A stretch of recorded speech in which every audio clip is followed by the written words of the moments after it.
لک الحمد یا اللہ الصلاۃ والسلام علیک یا رسول اللہ اما بعد۔ سلسلہ ہے ناظرین کی طرف سے پوچھے گئے سوالوں کے جواب پیش کرنے کا۔ ہمارے ناظرین میں سے ایک نے پوچھا ہے کہ جاڑے کے دنوں میں گرم ٹوپی پہن کر کے نماز پڑھتے ہیں کئی لوگ، اور اس میں ہوتا یہ کہ کئی بار گرم ٹوپی کانوں کو بھی چھپا کر کے رکھتی ہے، اس میں کان بھی چھپے رہتے ہیں، اور جب کان چھپے رہتے ہیں تو پوری نماز میں ہی چھپے رہ جاتے ہیں۔ اور اس میں ایک معاملہ یہ ہوتا ہے کہ جب نیت کے بعد تکبیر کہتے ہیں اس وقت جو ہاتھ اٹھاتے ہیں تو اس میں ہاتھ کان کو چھو نہیں پاتا چونکہ ٹوپی اوپر رہتی ہے۔ کیا صورت ہے یہ؟ اب ایسی صورت میں پوری نماز میں کان چھپا رہنا یا تکبیر تحریمہ کے وقت جو ہاتھ اٹھاتے ہیں تکبیر کہتے کہتے اس وقت اپنے کان کو چھونا کہ ضروری ہے؟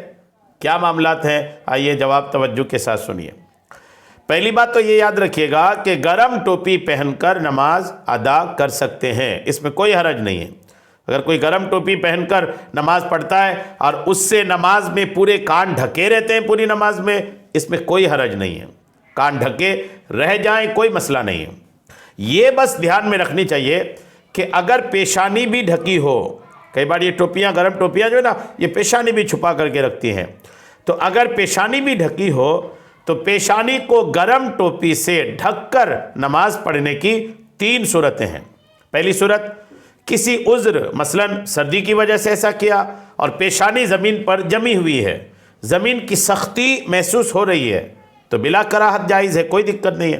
دوسری صورت، پیشانی زمین پر جم گئی اور زمین کی سختی بھی محسوس ہوئی مگر بلا عذر ایسا کیا تو یہ مکروہ تنزیہی ہے، بچنا چاہیے کہ یہ کمال تعظیم کے خلاف ہے، البتہ نماز ادا ہو جائے گی۔ تیسری صورت، پیشانی زمین پر نہ جمی بلکہ دبانے سے مزید اور دبے گی، یا پیشانی پر سجدہ نہ کیا بلکہ سر کا کوئی حصہ زمین پر لگایا تو اس صورت میں نماز نہیں ہوگی۔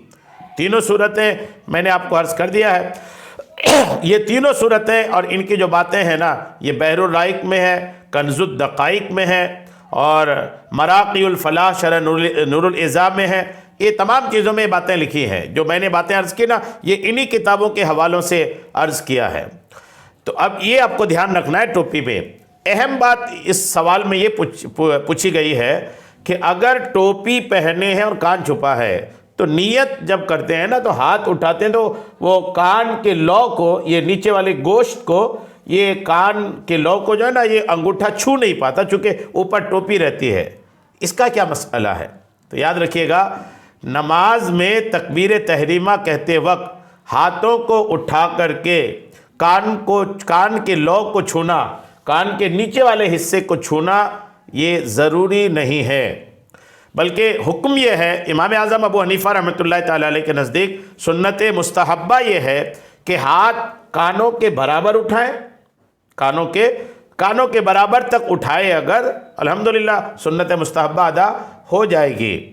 اب عموماً آپ دیکھتے ہیں کہ لوگ کان کے لو کو ہی چھوتے ہیں، کان کے انگوٹھا جو یہ کان کے نیچے والے حصے میں لگاتے ہیں۔ تو یہ لگانا دراصل اس کو کنفرم کرنے کے لیے ہوتا ہے کہ آپ کے ہاتھ جو ہیں وہ کانوں تک آ چکے ہیں، یہ سنت مستحبہ ہونے کی وجہ سے بس یہ کنفرم کرنے کے لیے یہ چلن میں آ چکا ہے، ورنہ کان کے لو کو تکبیر تحریمہ کی تکبیر پکارتے وقت چھونا یہ ضروری نہیں ہے۔ اب جب چھونا ضروری نہیں ہے تو اب کان کے اوپر اگر ٹوپی ہے کوئی مسئلہ نہیں ہے، چونکہ چھونا ضروری نہیں ہے۔